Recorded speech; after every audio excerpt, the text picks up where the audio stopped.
ఉమ్మడి కరీంనగర్ జిల్లా వ్యాప్తంగా ఉన్న 2 కార్పొరేషన్లు ఇక 12 మున్సిపాలిటీలకు ఎన్నికల నిర్వహణకు అధికారులు అన్ని ఏర్పాట్లు పూర్తి చేశారు. పోలింగ్ కేంద్రాలకు ఎన్నికల సామాగ్రి తరలించగా పటిష్ట భద్రత కోసం భారీగా పోలీసు బలగాలను మోహరించారు. ఓటర్లను నిర్భయంగా ఓటు హక్కు వినియోగించుకోవాలని గుర్తింపు కోసం ఆధార్తో సహా 18 రకాల కార్డులను అనుమతిస్తున్నట్లు అధికారులు ప్రకటించారు. జగిత్యాల, రామగుండం వంటి ప్రధాన పట్టణాల్లో వెబ్ కాస్టింగ్ ద్వారా నిరంతర పర్యవేక్షణ ఉంటుందని, నిబంధనలు ఉల్లంఘిస్తే కఠిన చర్యలు తీసుకుంటామని హెచ్చరించారు. ఈ ఎన్నికల ప్రశాంతంగా జరిగేలా జిల్లా కలెక్టర్లు, ఎస్పీలు స్వయంగా పర్యవేక్షిస్తున్నారు. దీనికి సంబంధించి మరింత సమాచారం మా ప్రతినిధి ప్రవీణ్ కుమార్ అందిస్తారు.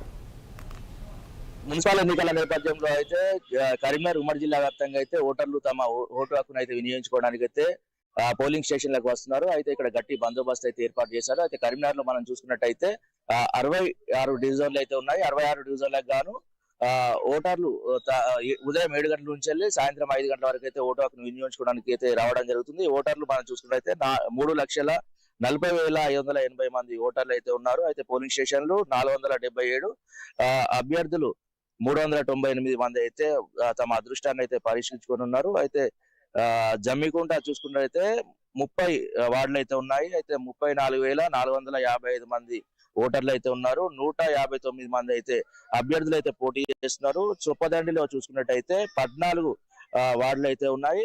అయితే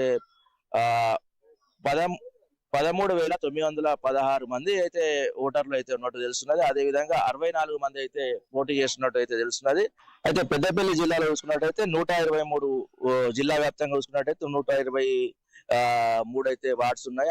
దానిలో అయితే ఒకటి ఏకాగ్రీవం అయితే చేయడం అయితే జరిగింది. అయితే ఓటర్లు చూసుకున్నట్టయితే పెద్దపల్లి జిల్లా వ్యాప్తంగా అయితే 2,58,064 మంది అయితే ఓటర్లు ఉన్నారు.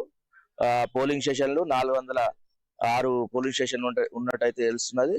అయితే ప్రస్తుతానికి మనము జగిత్యాల జిల్లాలో అయితే చూసుకున్నట్టయితే జగిత్యాలలో కానీ ఇటు ఉమ్మడి కరీంనగర్ జిల్లాలో కానీ ప్రశాంతంగా ఓటింగ్ సరళి కొనసాగిందేందుకు అధికారులు అయితే పటిష్ట బందోబస్తు అయితే నిర్వహించారు. అదేవిధంగా పోలింగ్ స్టేషన్ కు 100 మీటర్ల దూరంలోనే ఉండాలని చెప్పేసి అయితే ఇక్కడ చెప్పడం అయితే జరుగుతుంది. అదేవిధంగా పోలీస్ సిబ్బంది కానీ ఇటు ప్రథమ చికిత్సకు సంబంధించినటువంటి అంటే ఎవరైనా అక్కడికి ఓటు వేయడానికి వచ్చినానికి అసౌకర్యం కలిగినా ఇబ్బంది జరిగినటువంటి పరిస్థితుల్లో అయితే ప్రథమ చికిత్స కూడా నిర్వహించడం జరుగుతుంది. అదేవిధంగా తాగునీటి సౌకర్యం కానీ ఇటు చలువ పందిర్లు ఏర్పాటు చేయడం కానీ జరిగింది. అదేవిధంగా 144 సెక్షన్ అయితే అమల్లో ఉన్నది అని చెప్పి చెప్తున్నారు అధికారులు.